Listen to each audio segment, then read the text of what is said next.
একটু পরে এখনই র্যালি হবে, র্যালির পরে আমাদের কাউন্সিল অধিবেশন হবে, তার মাধ্যমে নতুন কমিটি আত্মপ্রকাশ করবে এবং প্রাক্তন যারা আছেন, যারা সুধীজন নবীন, সবাই মিলে এই র্যালিতে অংশগ্রহণ করার জন্য আমি অনুরোধ জানাচ্ছি।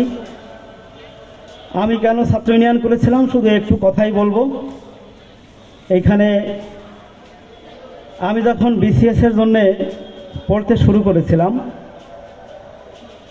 আমি যেবার লিখিত দিলাম 40-41-এ, তো সেবার আন্তর্জাতিক বিষয়াবলীর বইয়ে আমি পড়ছি যে IMF ইন্টারন্যাশনাল মনিটারি ফান্ডের কাছ থেকে ঋণ নিতে হলে তার প্রথম শর্ত হচ্ছে কৃষিতে ভর্তুকি কমিয়ে দিতে হবে। তো আমার মাথায় একটা প্রশ্ন আসলো, আমার বাংলাদেশের কৃষকদের আমি ভর্তুকি দেব কি দেব না, IMF বলার কি? এই চ্যাপ্টারটা আমি পড়তে পড়তে আমি বুঝলাম।